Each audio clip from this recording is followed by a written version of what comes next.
Ang guarded globalisasyon din ay ito'y tumutukoy sa pagkakaroon ng interbensyon ng pamahalaan upang pangalagaan ang mga lokal na negosyo laban sa epekto ng globalisasyon mula sa mga malalaking negosyante sa ibang bansa.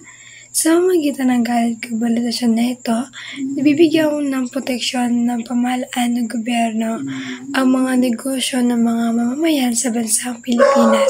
Ilang halimbawa ang guarded globalisasyon.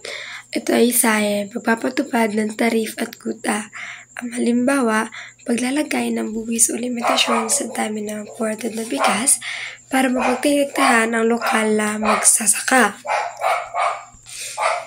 Sunod naman ay ang pagkontrol sa dayuhang pamumuhunan. Halimbawa, ang ilang bansa ay nagtatakda sa hanggang 40% lang ang pag-ari ng dayuhan sa mga kumpanya para manatiling hawak ng lokal ang kontrol.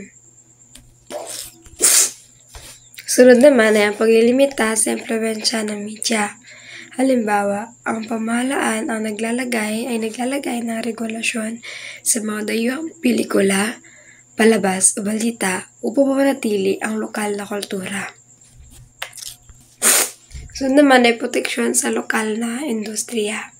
Halimbawa, ang pagbibigay ng subsidy o tulong pinansyal ng gobyerno sa mga lokal na negosyante para hindi sila malugi laban sa malalaking multinational companies. Sunod ay ang mahigpit na batas sa migrasyon. Halimbawa, paglalagay ng kutas sa bilang ng mga dayuhang manggagawa upang masiguro na may trabaho ang lokal na mamamayan. Panghuli ay ang pagpapanatili ng pambansang kultura at produkto. Halimbawa, pagsuporta sa kumpanyang buy local, support local para hindi tuluyang maagaw ng imported goods ang merkado. So, mahalaga ang ganitong uri ng globalisasyon sapagkat nagbibigay ito ng balanse. Nakikinabang ang bansa sa oportunidad na dala ng pandaigdigang merkado. Ngunit hindi isinasakripisyo ang sariling ekonomiya at pagkakakilanlan. Sa huli, ang guarded globalisasyon ay nagsisilbing proteksyon laban sa negatibong epekto ng labis na pagbubukas habang sinisiguro na patuloy pa ring magkikibahagi ang bansa sa mabilis na pagbabago ng mundo. So, meron akong kaunting article dito. Ang summary ay, from many perspective, people think that globalization is decreasing due to protectionism and growing trade barriers, and consequently, companies should rely more on localization.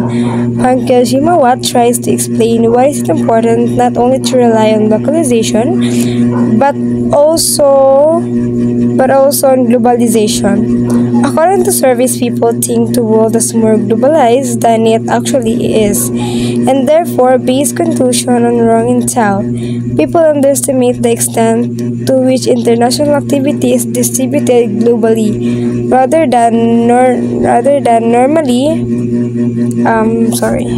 focused. Meanwhile, international activity is much less intense than domestic activity, and international interactions are dampened by distance. Another point Gimwa makes after comparing with historical events, he concludes that event in Great Depression trade that dried up entirely. So there's a small change that it would happen now because the trade drop in 1930 was significantly bigger than it last decade. So the other thing is to be continued.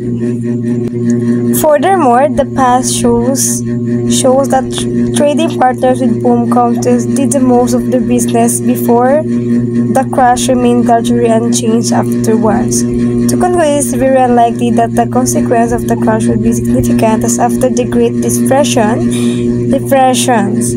Jimawat gives some guidelines in the article. So the other part is to be continued. Thank you.